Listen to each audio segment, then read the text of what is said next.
Bienvenido una vez más al programa El Contacto Cristiano. En cada encuentro tratamos de animarle a caminar más cerca de Dios a través del estudio de su santa palabra. El día de hoy, Dios tiene un mensaje muy especial para su vida. Preste atención porque aquí viene nuestro amigo y maestro, el hermano Ricardo. Para poder comprender la Biblia hay que leerla. Las Sagradas Escrituras es el mejor comentario sobre sí misma. Mientras que uno lee la Biblia debe pensar en lo que lee. Hay que pensar en el significado de las palabras individuales. Hay que meditar en lo que cada párrafo nos dice. Este método es el que estamos usando en nuestro estudio del Salmo 32. El tema principal del Salmo 32 es el perdón de pecados. Hemos examinado este pasaje para contestar la pregunta, ¿qué significa perdón? Hay 5 verdades que dan contestación a esta pregunta. Vamos a enumerarlas. En primer lugar, el perdón significa que cada pecado es remitido. Puede ser transgresión, pecado, iniquidad o engaño. No importa qué clase de pecado es, cada pecado es remitido. En segundo lugar, el perdón significa que hay completa y eterna remisión del pecado. El pecado es perdonado, cubierto, lavado, olvidado y sepultado en el mar, perdido para siempre. En el tercer lugar, el perdón significa que la culpabilidad de nuestros pecados perdonados ya no pueden regresar para molestarnos. En cuarto lugar, el perdón significa que Dios se encuentra con el hombre en una transacción personal. Dios convence al pecador y esto lo lleva al arrepentimiento y fe. Eso, en cambio, permite que Dios trate al hombre con misericordia y perdón. Es una relación personal entre Dios y el hombre. En quinto lugar, el perdón significa que podemos tener paz con Dios. Y esta bendita experiencia está al alcance de todo hombre. Y eso es lo que significa el perdón mencionado en el Salmo 32. Sin confesión no hay perdón. ¿Pero qué significa confesión? ¿Con quién se debe confesar uno? ¿Cómo puede uno acordarse de todos los pecados que ha cometido para confesarlos? Todas estas preguntas nos indican que debemos comprender el significado de la confesión. Confesar nuestros pecados no es enumerarlos. El significado básico de la confesión es estar de acuerdo con Dios concerniente al pecado. Uno peca. Después el Espíritu de Dios le convence de su pecado. No es necesario que la persona mencione cada pecado que ha cometido para recibir perdón. Basta el estar de acuerdo con Dios concerniente al fracaso que uno ha tenido. No es necesario que diga, Dios, el lunes mentí, el martes robé, el miércoles blasfemé. Basta con decir, Señor, he pecado.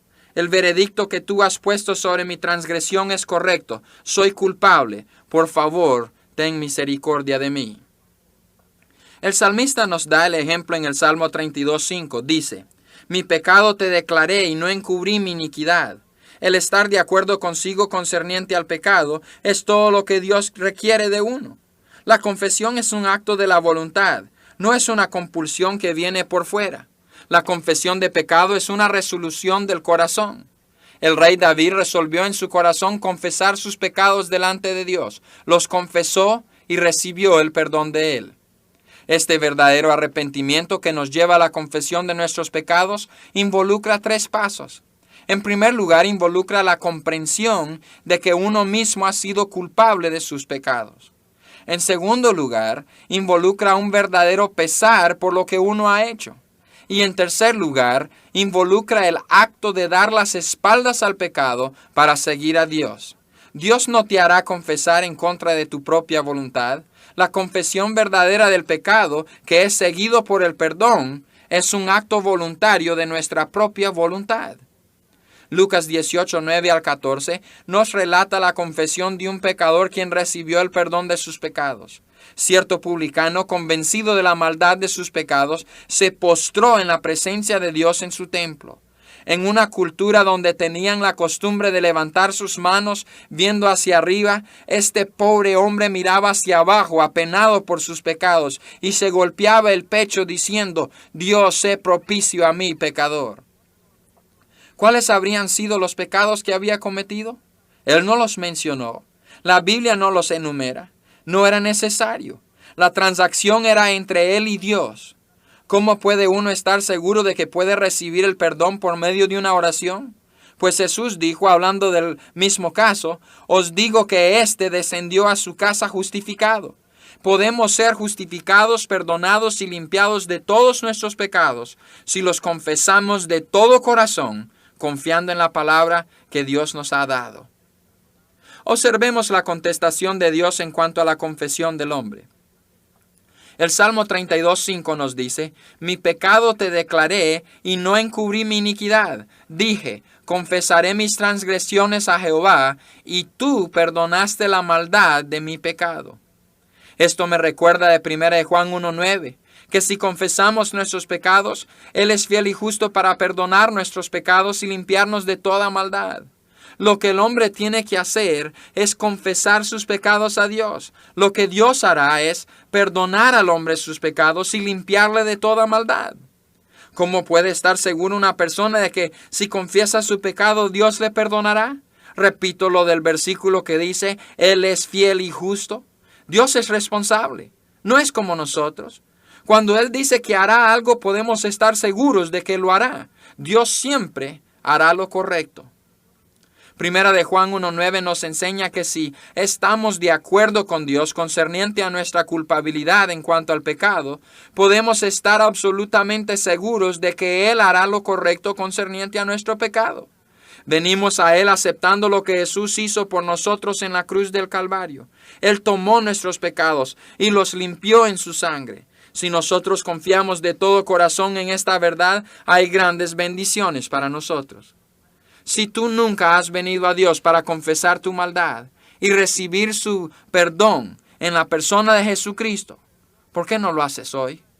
Solo tienes que confesar y arrepentirte de tus pecados y pedir con fe a Jesús que entre en tu corazón. El resultado será la vida eterna en el cielo con Dios. Alguien seguramente dirá, eso es demasiado fácil. ¿No hay nada que nosotros tenemos que hacer para merecer la vida eterna? Mi amigo, permítame decirte que Dios ya lo hizo todo. Lo único que tú tienes que hacer es aceptar. ¿Por qué no lo haces? ¿Por qué esperas? Hemos llegado al final de nuestro quinto y último estudio de lo que significa el perdón. Para terminar, leamos en Proverbios 28:13. El que encubre sus pecados no prosperará, mas el que los confiesa y se aparta alcanzará misericordia. Vamos a orar. Padre, nuevamente venimos a tu presencia para pedirte que bendigas el mensaje de hoy. Ayúdanos a comprender lo maravilloso que es no estar bajo condenación, sino tener la libertad que solo Cristo nos puede dar. Gracias, Padre, por tu amor y por tu perdón. Te agradecemos en el nombre de Jesús. Estudio bíblico como durante la canción, estábamos orando para que este programa haya tocado su vida en forma especial.